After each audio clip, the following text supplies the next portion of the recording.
Tarehe 27 mwezi wa 9 2025, na nashukuru kwa makaribisho katika station ya Mount Kenya Central, na tunaomba ya kwamba neema ya Bwana iweze kuwa pamoja nasi. Hii ni mara ya, kama vile pastor alisema, ni mara ya pili kuhubiri katika station choir. The other time tulikuwa kule Kiamutogo, na leo sasa tuko hapa Kutus, ambao ni headquarters ya Mount Kenya Central Station. Na kwa sababu ya hiyo, naona ya kwamba tule mwingine kulitokea ajali. Siku hiyo tulikuwa na ajali kama mbili, si ndio? Ajali mbili ambayo ilikuwa ni kwaya ya Ikongo. Leo hawakuja, ama walikuja? Waambieni wasiogope, wao wanakuja. Ile nyingine itawekwa, mwambie ni Ikongo wafanya nini? Waje. Tulikuwa na ajali pia ya wale vijana wawili ambao walipata mkasa mbaya wakiingia katika kanisa la Ndera kutoka kule sehemu za Karatina huko Itogoki karibu na hapo. Hata hivyo leo Bwana ni mwema, baada ya kutengeneza sherehe hizi, Bwana amekuwa pamoja nasi na ametujalia neema, na kila mmoja amefika hapa salama. Jina la Bwana lipewe sifa. Kwa sababu ya hiyo, naona ya kwamba mambo ni mengi, na poleni kwa hao yaliyowapata. Poleni kwa hao yaliyowapata. Na nimesikia ya kwamba uko na deni sasa, nyinyi ni wadaiwa.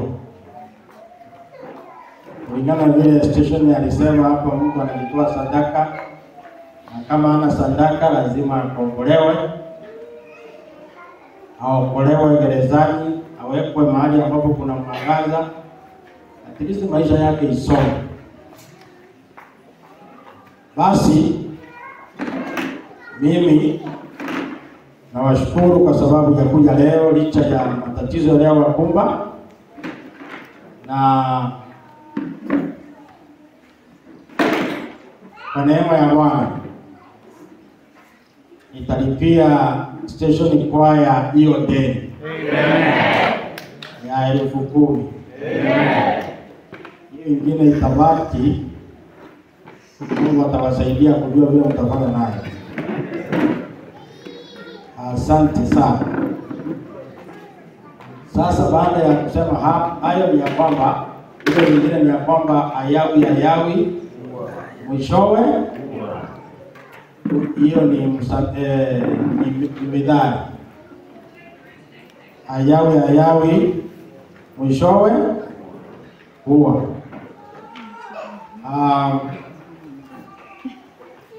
Na hiyo basi ningependa kusema ya kwamba kama vile mlitangulizwa kusema,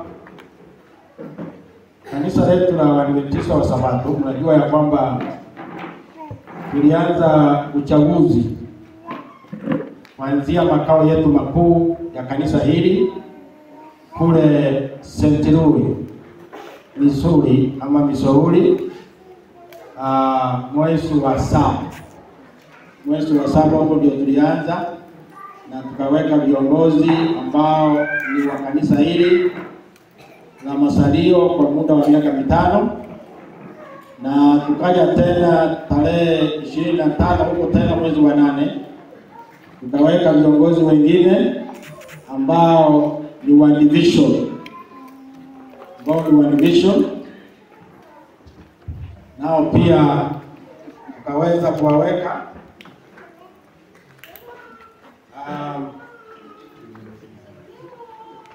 Hiyo ni mwezi wa 8. Mbona ile nyingine ni kama nilikuwa naongea?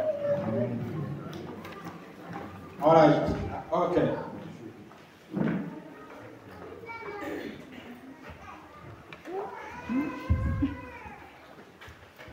Asante. Sasa tukaweka ingine ya union yetu tarehe 31 mwezi wa 8 kule Kitui, lakini ikairishwa dakika ya mwisho, na ilipoirishwa basi tumeweka nyingine sasa tarehe 25, 26 na 27 bado kule Kitui. Na iliisha jana. Ilipoisha jana, tunashukuru kwa sababu ya mambo haya. Kwa hivyo kiongozi wetu sasa katika union yetu ni Pastor Dr. Samuel Makori, ambaye amewekewa wadhifa huo wa kuongoza kanisa hili kwa muda wa miaka 5, na katibu wake mkuu ni Pastor Paul Mwangi.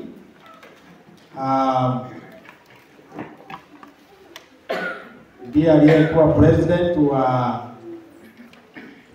Central Kenya Conference, sasa ndiye katibu wetu mkuu katika muungano wa mashariki mwa Kenya ambao ni East Kenya Union Conference, na treasurer akabaki vile vile ni anaitwa Anyona Lamek,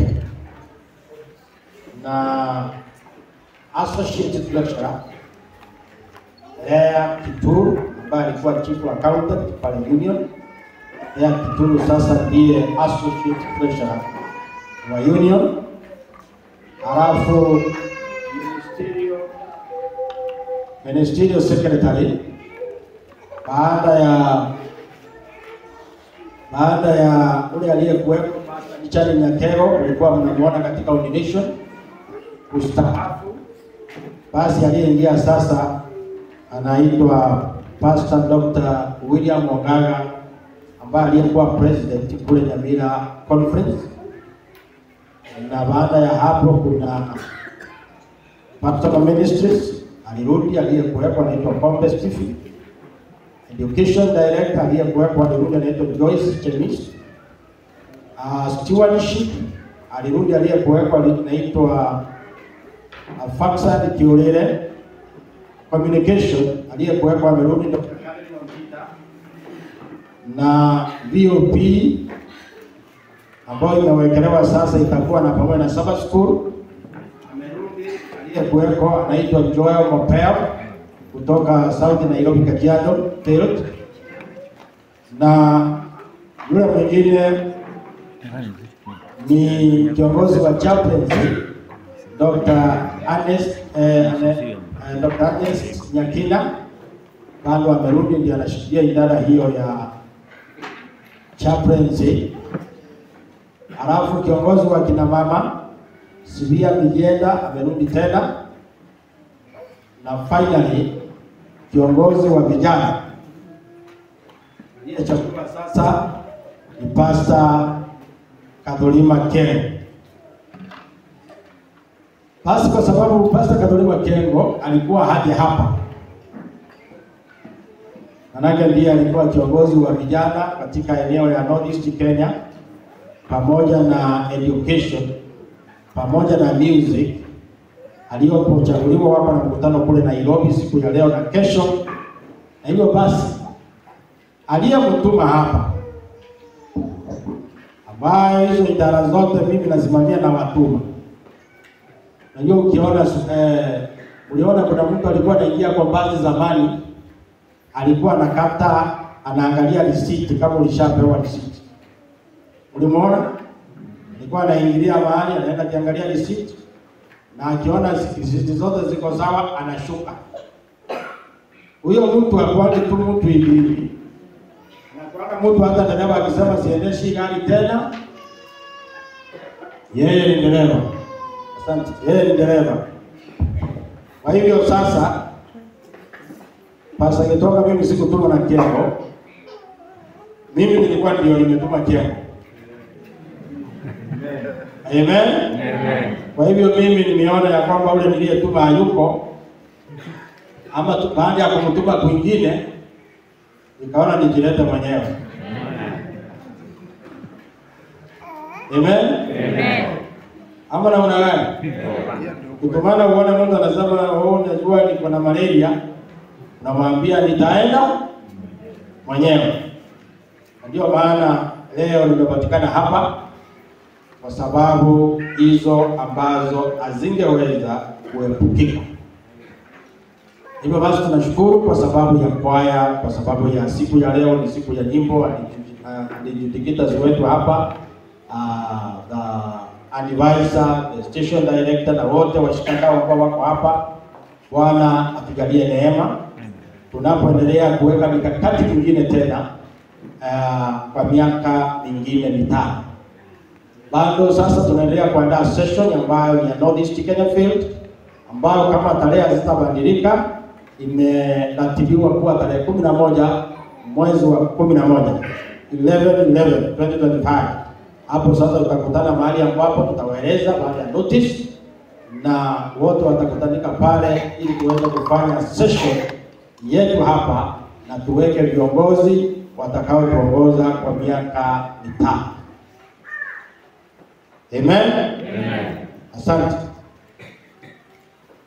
Basi inaingia katika mambo ya kwaya, mambo ya music. Maana leo tunastahili kuhubiri mambo fulani ambayo yanahusiana na kwaya, mambo ambayo ni kutuelekeza katika yale mambo ambayo tuko nayo.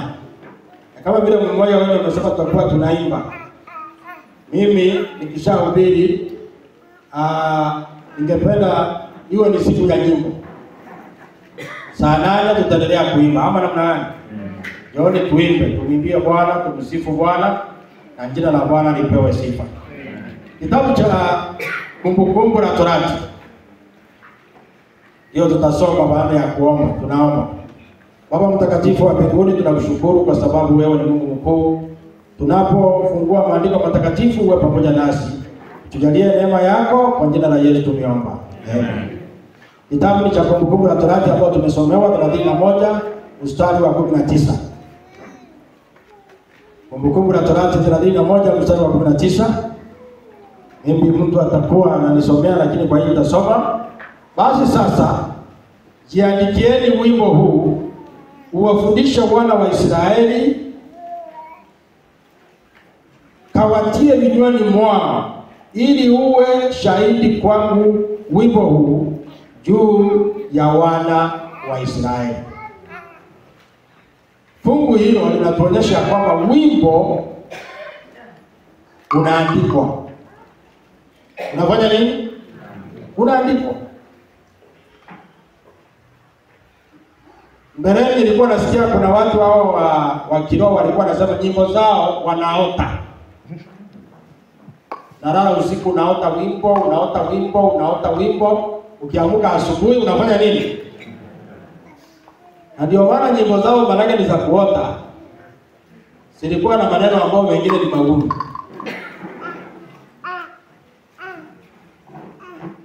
Walikuwa wanaimba nyimbo za zingine, kuna huko kwetu tulikuwa tunasikia leo nituelekee ile karati kama huru. Tunajaribu kujua ni nini hiyo. Hata Danieli alisoma masomo ya jeshi Kirona. Sasa tunajaribu jeshi Kirona ni nini? Tuweze elewa. Wanake ni hakuota. Yetu inafanya nini? Inaandikwa. Na wimbo ambao umeandikwa tunaurekebisha kulingana na vile mambo yanavyoenda.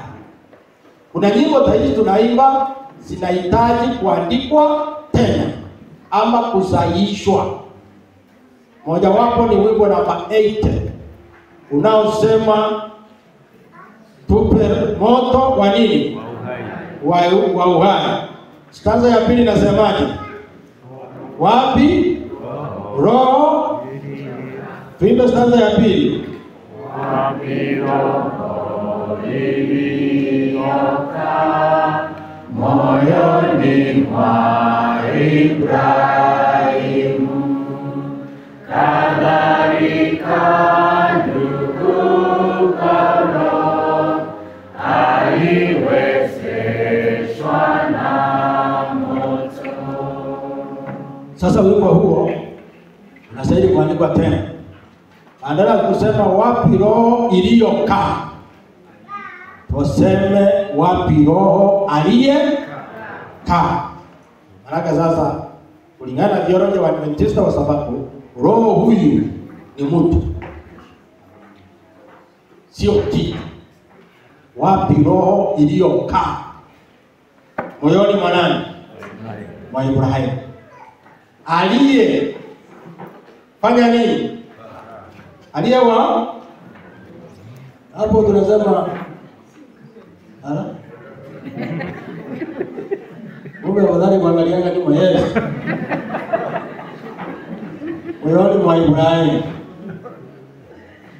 Very good. Wapi roho iliyo? Hiyo inaandikwa hapo. Sasa lazima iwe na roho hapo. Hiyo roho iwekwe nini? Capital nini? Capital letter. Wapi roho capital letter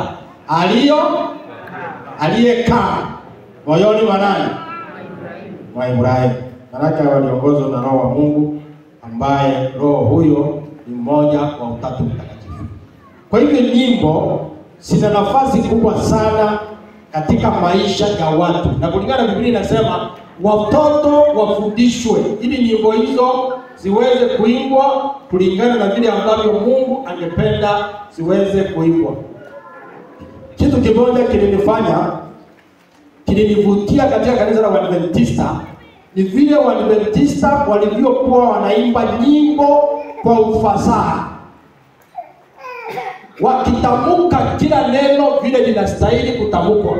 Kwa hivyo nikiwa primary nilikuwa ninapendelea sana kusikiza nyimbo hizo, na mara nyingi zingine zilikuwa zinanichanganya. Kwa mfano wimbo uliokuwa unasema hakuna Mungu kama wewe.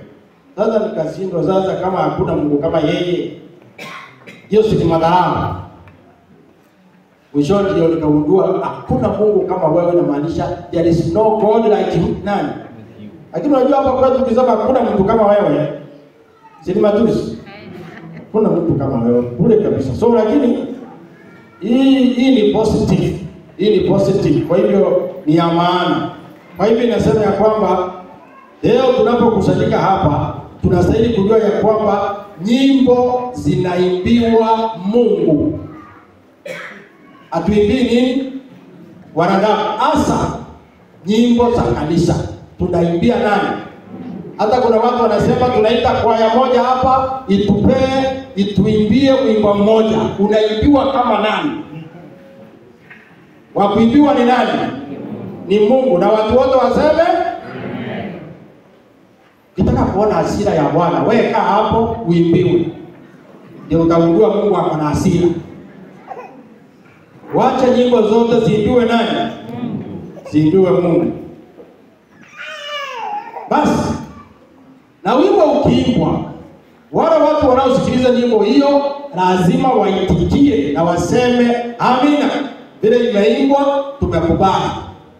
Kitabu cha Ayubu 38 mstari wa 7. Ayubu 38 mstari wa 7 inaonyesha kwamba nyimbo hizo zikiimbwa ni sharti wale nao wanaosikiza nyimbo hizo waweze kusema amina. Biblia inasema hapo nyota za asubuhi zilipoimba pamoja na wana wote wa Mungu walipiga kelele. Kwa nini? Kwa furaha. Yes. Wimbo ukiimbwa, enzi mpeni Mungu, enzi apewe Mungu, enzi na enzi afanya nini? Tunafurahi sana na tunasema amen. Imagine wengine atuimbi na utasema nini? Amen. Sasa wewe ni wakazi gani? Tuseme ukweli. Tuseme ukweli, wewe kwa hii kanisa utakusaidia na nini? Au yaimba, au yapima nguo, au yaliasi wimbo, na hata kusema amina ni tabu. Amen. Amen. Angalia mwenzako yule aseme amina, muulize shida yako, kusema ukweli. Tangu ulipoingia kwa hii kanisa, wewe ni kusinzia tu, shida yako hasa.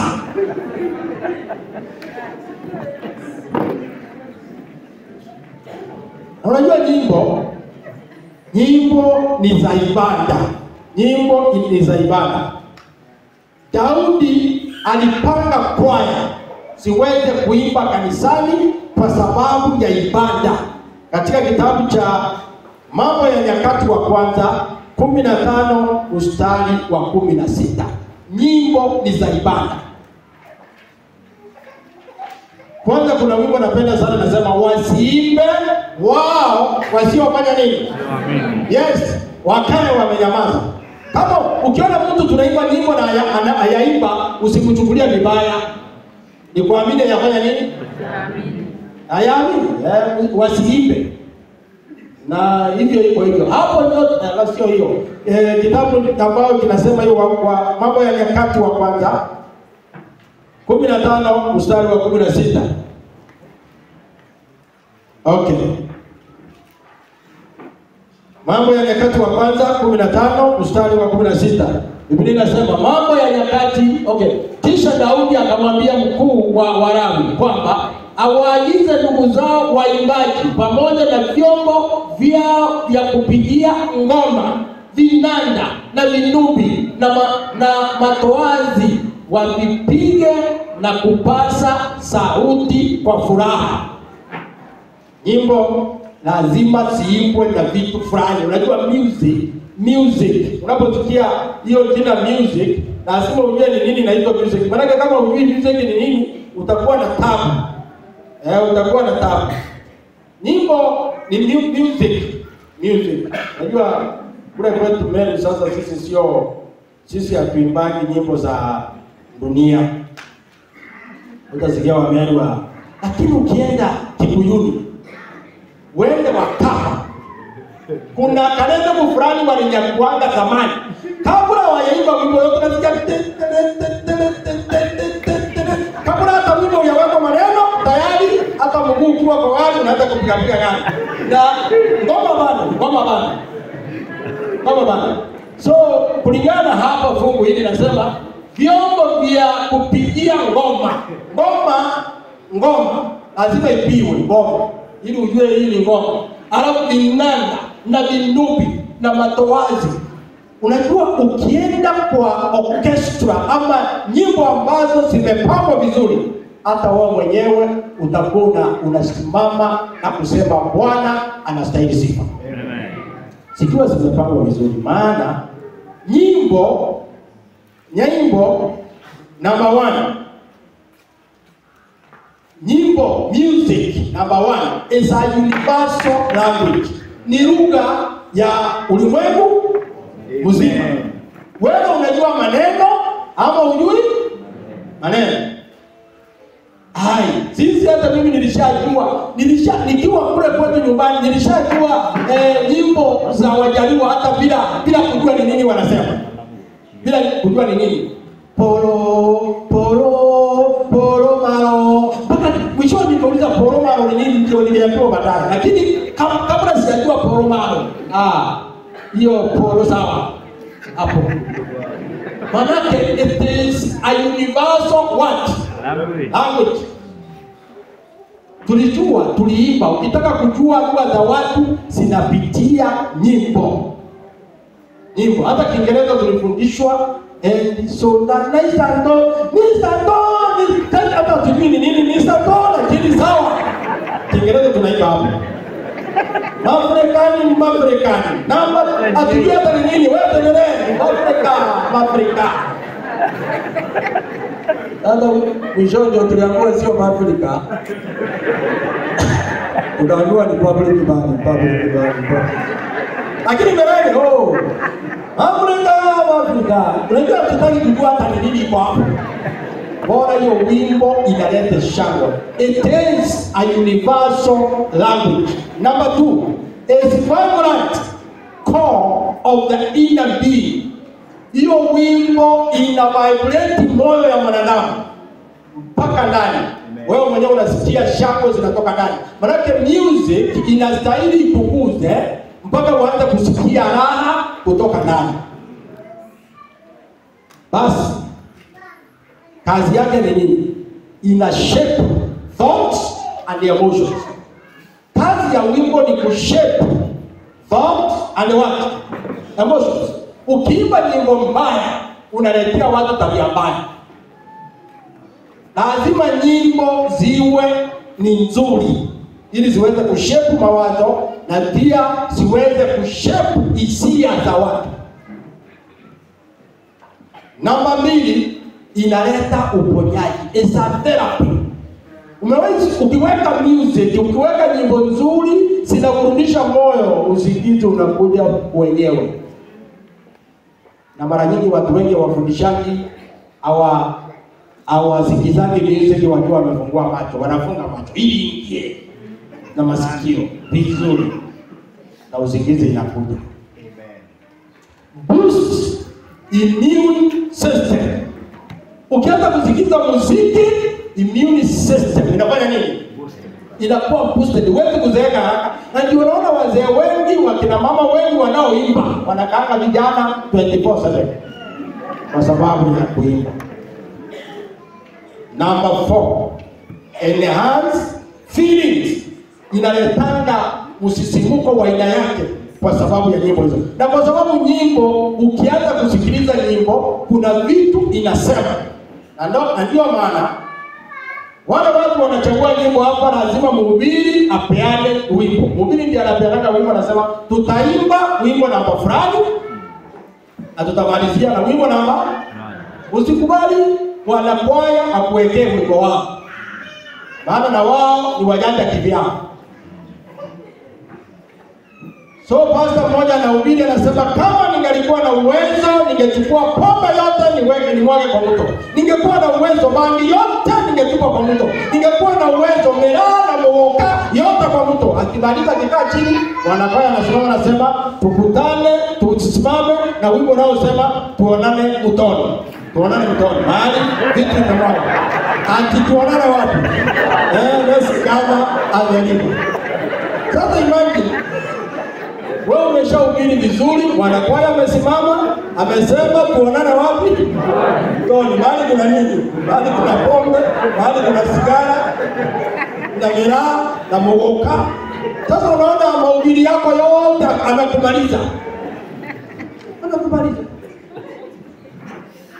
Usijaribu kuimbia watu. Jamani, pastor mmoja alichagua watu kazi. Washiriki kwa hii kanisa. Wachagua kazi, wakamwambia hiyo kazi atufanye. Kaja kanisani akamwambia mtafanya, najua vile nitafanya. Ni wimbo nitawaimbia. Akasema simameni na wimbo namba 57 inaosema usikatae kazi. Wakaimba usikatae kazi yake Bwana, kuifanya kazi uende popote. Wakiendelea kusema uende popote, wakamaliza huo wimbo. Washiriki nao wakaambia pastor, huo ni wimbo wako na sisi tuna wimbo wetu namba 109 ni atakaye. Namba 109 inasema ni atakaye. Alisiki aliyeyote sana itangae wajue wote duniani kote neno wapate atakaye na aje ni atakaye kwani hata mara na nitangae ni Baba mpenzi alinganaye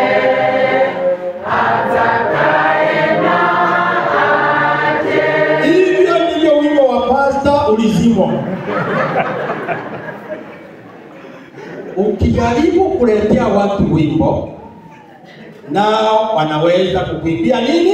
Wimbo. Na ndio maana mama wengine wamepiwa makofi, si kwa ubaya, kwa sababu uliingia jikoni ukaanza kuimba wimbo. Shetani baki nyuma, mimi naenda na nani? Na ni bwana yako akajua mimi ndio niko nyuma. Wewe sasa ndio unaenda na nani? In short, una communicate message ya kwamba shetani abaki wapi? The next thing utasikia ni kofi. Bwana ulize, kwani shetani anapiganga watu makofi? Na shetani alikuwa anasikiza wimbo ukimwambia abaki wapi? Tafadhali imba nyimbo ambazo zitalete amani, zitalete furaha, zitalete uhusiano, na zitalete mambo ambayo ni ya pekee. Sasa utamu wa music iko na composition, iko na vitu zinaitwa ingredient. Kama vile tunapika ugali, tunajua ingredient ya ugali. Number 1 ni maji, number 2 ni moto. Weke moto kwa maji, si ndio? Kwani tunapika bila kuweka moto hapo? Si lazima maji ichemke? Inachemsha na nini? Moto iko ndani ya maji. So number 1 ni maji. Alafu iweke, utafute namna ya kuweka moto kwa maji. Alafu number 3 ni kabagara. So ukikoroga hiyo vitu, ukikoroga inatokea ikiwa nini? Ugali. Ingredient za wimbo. Number 1 inaitwa rhythm. Rhythm. Wimbo lazima uwe na rhythm. Whether hiyo rhythm inapigwa na vinanda ama inasema kwa mdomo, lazima iwe na nini? Na rhythm. Sasa rhythm ni nini? Wanasema ya kwamba rhythm is a regular repeated pattern of movement or sound. Hata ukiwa mgonjwa, ukitaka upelekwe hospitali haraka, lazima uweke rhythm. Just so that watu waone unaenda. Lakini ukionyeka na unasema niko na unakaa kana kwamba una rhythm, watu hata kuelewa haraka. Because roho ya mwanadamu imeumbwa ya kwamba iko na rhythm kwa movement. It is measured by the flow of words and phrases in a verse or praise, and determined by the relation of a long, short, or stressed and unstressed syllables. Lazima kuna mahali unafuta na mahali unakata ili wimbo uweze kuwa kwa maana. Wewe amka asubuhi tu na kuunganisha maneno unaanza kuimba. Lazima hiyo wimbo wale wanaotunga wanajua ukisema hivi na useme hivi, ukisema hivi na useme hivi. Na sana wanachanganya watu kwa maneno. Yaani lazima maneno yaweze kuwa poetic. Maneno yale yanayochaguliwa pale si maneno hivi.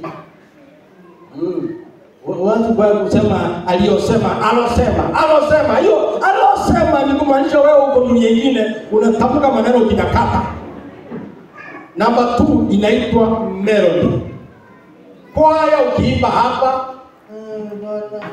sasa imagine umeimba wimbo hapa Bwana asubuhi kucha watu wanaona kama unaenda. Hakuna mtu anaweza kusema amen, maana hata wewe mwenyewe uko karibu kufa. Sequence of single notes that is musically justified and a tune inaitwa melody. That the song must be melodious. Whether ni nyimbo za Kristo, whether ni nyimbo za Yesu. Ningenagira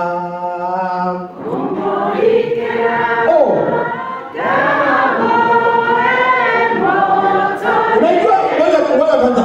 Wanaenda mawazo inaenda kwa harusi. Alafu mimi na yeye tuko na nini? Niye nake? Niye nake hebu hapo. Niye nake mode torikeno kemwe nelegeje komorikira. Hiyo hata usaili umefunzwa vile utamaji, hata unaisikia inakupeleka na unarudi nyuma kwanza. Because wimbo yenyewe ina meno, ina kuna vitu iko hapo. Number 3 inaitwa harmony. Harmony ni agreement, very short, consistent and orderliness. Lazima wimbo iwe na harmony. Kwaya ya voice ya tenor, bass, soprano na alto ziwe na nini? Na harmony. Ili unajua kuna nyimbo inaimbwa mpaka unasikia mahali tena itakuja kusema peke yake hapo. Alafu wengine because tena hapo. Alafu kuna mahali mbezi wataingianga bass nyingine. Unaweza weka kwa wimbo, kazi yako tu ni kusema neno moja. Na hiyo neno inaleta harmony kwa Mungu tatu ndiye Baba, Mwana na Roho. Kuna wimbo nilikuwa kwenye kanisa lisema Mungu tatu ndiye Baba, Mwana na nini? Mungu tatu ndiye Baba, Mwana na Roho. Sasa kazi ya bass ilikuwa tu Baba. Kwanza tena ndio inaanzaga Baba, Mwana na Roho, Baba, Mwana na Roho, Baba. Hakuna kazi nyingine watasema. Because kazi yao ni kusema tu Baba, Mwana na nani? Hao wengine mbezi nao wanajua mahali watasema Mungu. Sasa kwa wataweka Mungu. Wakiweka Mungu, kazi ya tena ni Baba, Mwana na nani? Inaitwa harmony. Number 4 inaitwa timbre.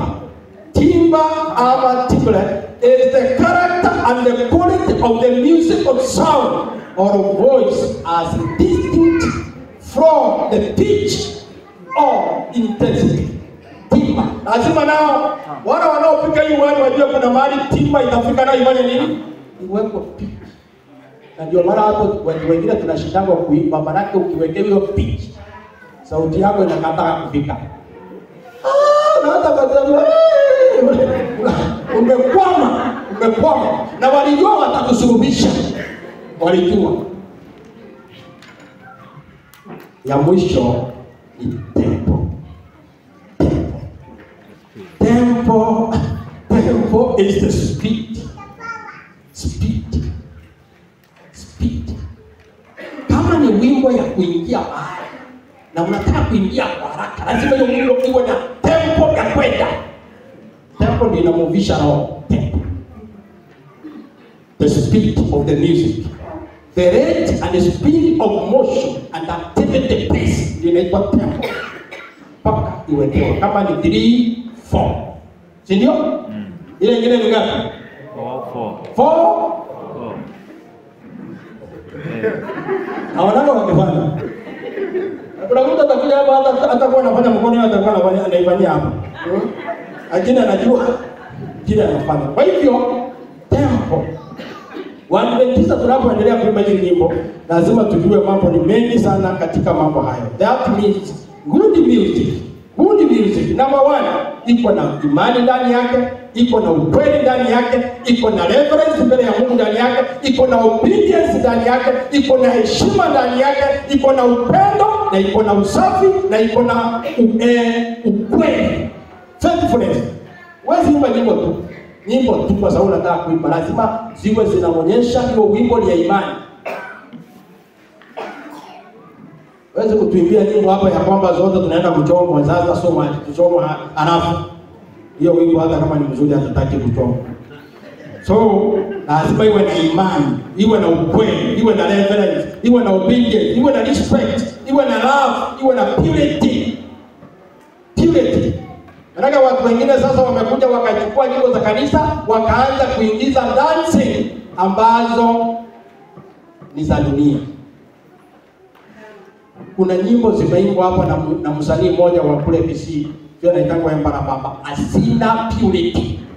Uwezi sikiza huo wimbo na mtoto. Wimbo mbaya. Anaweka maneno mbaya, tena maneno machafu. Hiyo hatutaenda hapa.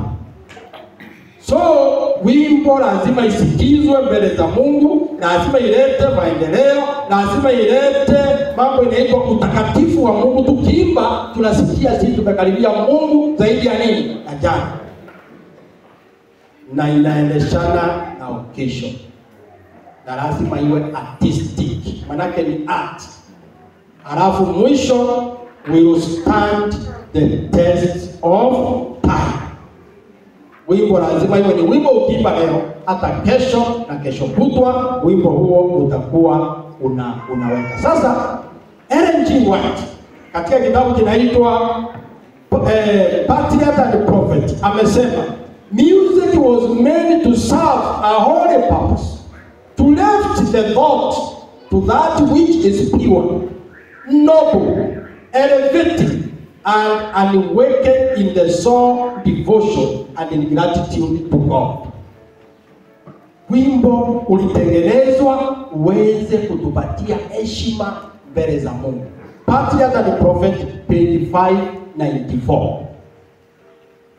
Mungu, wimbo tu sio entertainment peke yake, hapana, it is for noble, elevating, awakening and soul devotion.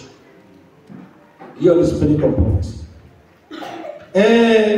Church manual page 149 inasema Jesus held communion with heaven in his song. Hiyo quotation inatoka Desire of the Ages page 73. Music is a communion with heaven. Ni kuongea na nani? Kama unajua Mungu hatafurahi hata na hiyo machi utakaoweka na hiyo mambo yote utafanya kanisani, na unajua Mungu hatafurahi, wachana nayo. Ni mawasiliano kati ya sisi na wapi?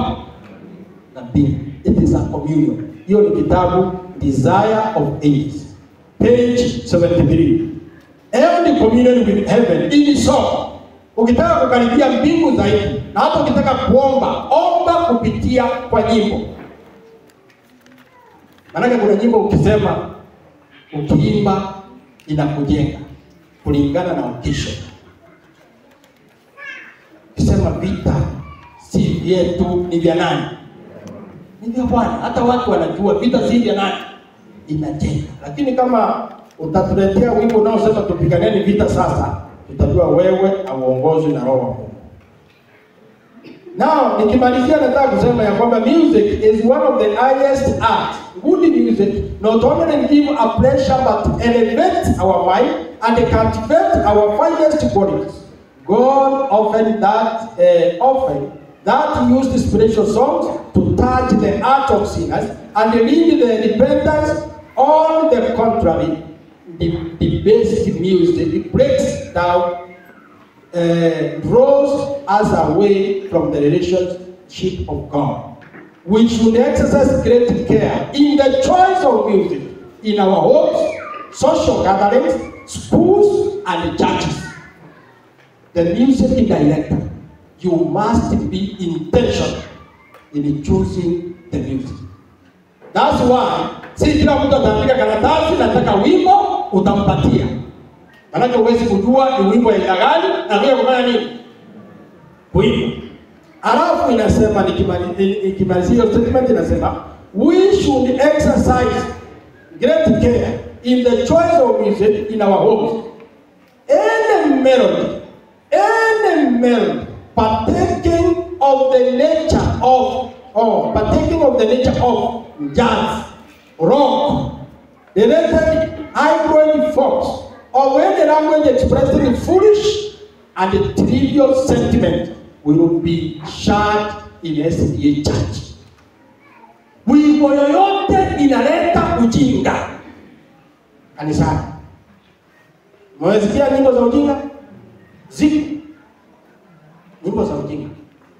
Na unasikia kweli huyo mtu ni mjinga na wimbo wenyewe ni wa ujinga. Hiyo wimbo ikataliwe katika kanisa la Seventh Day Adventist. Maki watu wanafika mahali hapo wanasema ujinga umeanza ujinga. Because tumekuita hapa mbele uimbe na ukaimba vizuri na tukasema amen, ukawekelea kawimbo sasa kakutoka kanisani. Tukajua ujinga imeanza. Foolishness.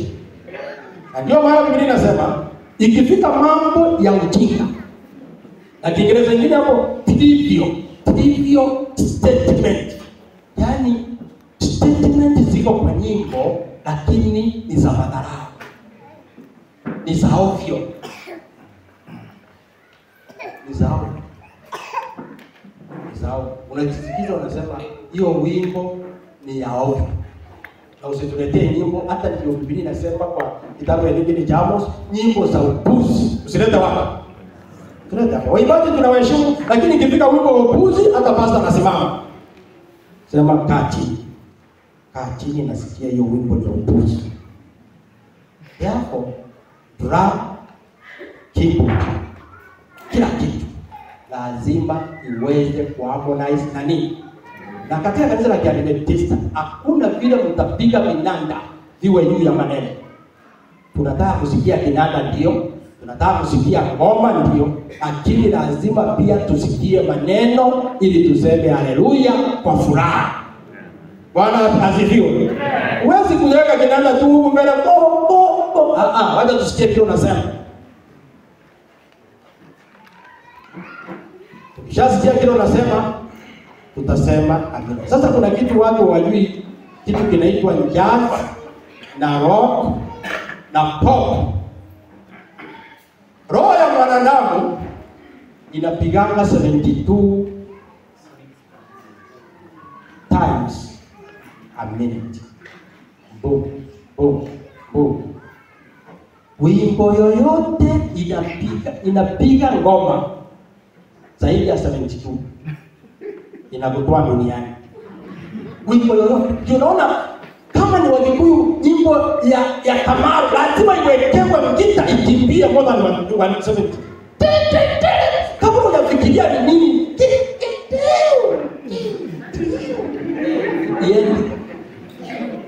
Wimbo nzuri ambayo ni ile ambayo itaendeshana na moyo. Moyo wa mwanadamu iendeshana na hizo vitu. Yesu kwetu ni nani? Na waambiwa hayapi. Tunazima. Lakini ukiona mtu ameweka kinanda hapo na inakimbia mwaka ni 72, unajua anataka kutoa duniani. Na huyo mtu anataka kutoa roho. Because by the next time utakipata umejisahau. Damu inakimbia kulingana sio ya kawaida huko hapo. Mpaka siku utarudi duniani watu unajua mahali ulikuwa wewe? Ulikuwa umeenda. So, lazima tuweke vitu ambavyo viko katika hali ya kawaida. Ellen G. White anasema, right? I traveled in Europe. She requested that a young lady sing with a guitar accompaniment. At one of the worship services, Ellen G. White said historical sketches in the foreign missions of the Seventh-day Adventists. Kwa hivyo Ellen G. White alienda mpaka Australia na akasema watu waimbe na gitaa. Gitaa haina dhambi, kinanda haina dhambi, ngoma haina dhambi. Dhambi iko na wenye kuiharakisha. Wacha iimbe vile ambavyo ilistahili kuimba. Na ikiimba hivyo watu watafurahi. Nataka kusoma kitabu cha Wakolosai.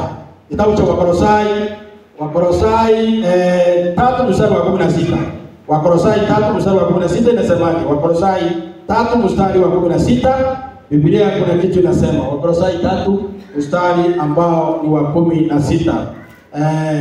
Na kitabu hiki, kitabu cha Wakolosai 3 mstari wa 16.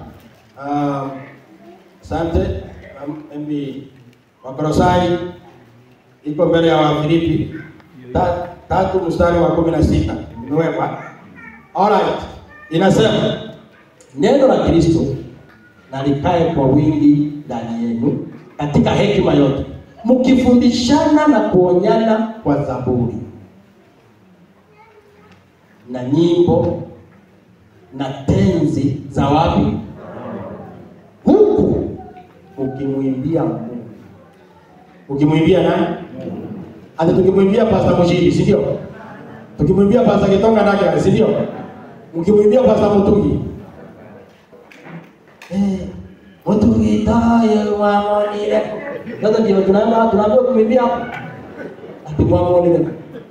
Ndari huko wewe. Urora nyamwanyo neta. Ati mnasema sister ta huyu tu wamonire. Sisi tulimuona. Kwani anaweza kuwa sister sisi hatukuwa tumemwona. Ati kaini mwana tu atomatumuona.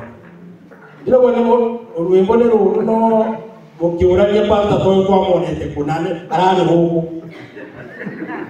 Eto monete ku. Ulimwona wapi na alikuwa hapa? Fungu la mwisho wa Efeso 5:19.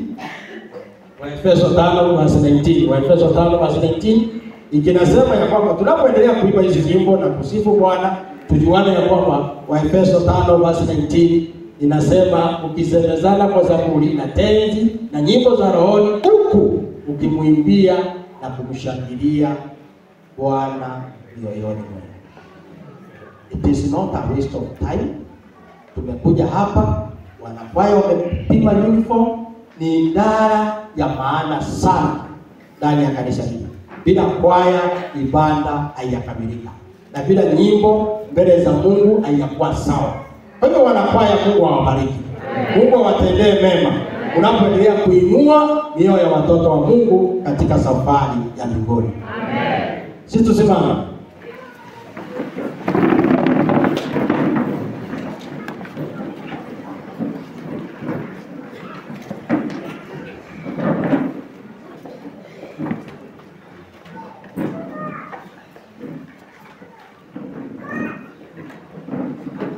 Tunaomba.